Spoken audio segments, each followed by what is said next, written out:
안녕하세요, 피커TV입니다. 일본에 대한 한국의 불매운동이 확산되자 중국에서도 연일 한국에 대한 보도를 내보내고 있습니다. 중국이 한국의 불매운동에 대해 거칠다며 자발적인 확산에 감탄하는 모습인데요. 불매운동에 대한 중국과 일본 언론들의 보도 내용과 한국산 초고순도 불화수소 특허 보유에 대해서 알아보았습니다.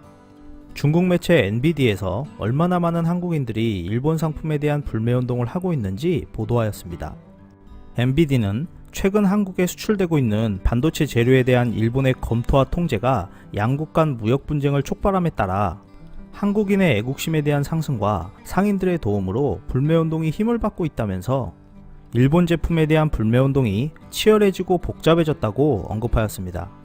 이어 NBD에서는 지난 11일 한국 인터넷에 노노저팬이라는 소셜 네트워크가 등장하였고, 이곳에서는 일본 브랜드에 대한 정보를 공유할 뿐만 아니라 대체 상품도 찾아볼 수 있다고 소개하면서 서버가 다운될 정도로 인기였다고 보도하였습니다.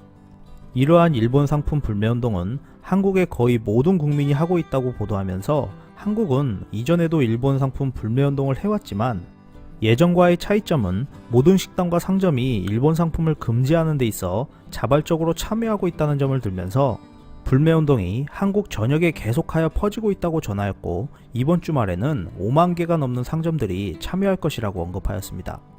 또 다른 중국 언론에서는 이러한 불매운동의 여파로 일본 맥주 판매가 40% 줄어들고 유니클로는 26%가 줄어들었다고 전하면서 일본 상품 전 분야에 크게 영향을 받고 있다고 지적하였습니다. 23일 일본어판 블룸버그에서도 한국의 불매운동이 일본 고급차에 퍼질 가능성을 우려하는가 하면, 마이니치에서는 한국인 관광객이 감소하여 운항이 취소되었다고도 보도하였습니다. 또 다른 소식은 일본 반도체 소재 관련 제재 품목인 초고순도 불화수소가 이미 국내에서도 개발되었다는 것입니다.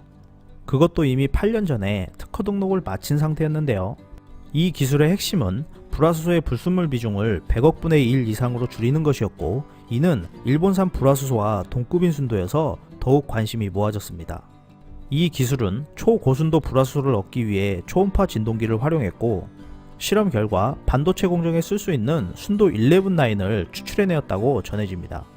업계 관계자의 말에 따르면 이 정도면 공정에 바로 투입할 수 있을 정도의 순도라고 하였는데요. 하지만 이러한 기술이 지금까지 국산화에 실패했었던 이유는 설비 투자 비용이 많이 필요했었기 때문이었던 것으로 나타났습니다. 한국에는 이러한 설비 투자 비용 부담으로 인해 사용되지 못하고 있는 첨단 기술들이 한두 개가 아니라는데요. 지금까지 대기업이나 관련 기업들은 굳이 중소기업에 시설 투자하지 않고 시설이 갖춰져 있는 일본에서 사오는 게 값싸고 빠르고 편리하였기 때문에 일본산을 사용하고 있었다고 합니다. 이번 한일 분쟁을 계기로 단기간에는 힘들더라도 장기적인 안목으로 우리나라 기술에 투자가 이루어져서 한국의 기술들이 빚을 낼 수 있도록 시설 투자와 대기업과의 상생의 길이 열렸으면 합니다. 끝까지 시청해주셔서 감사합니다. 유익하셨다면 구독, 좋아요, 공유하기도 꼭 부탁드립니다.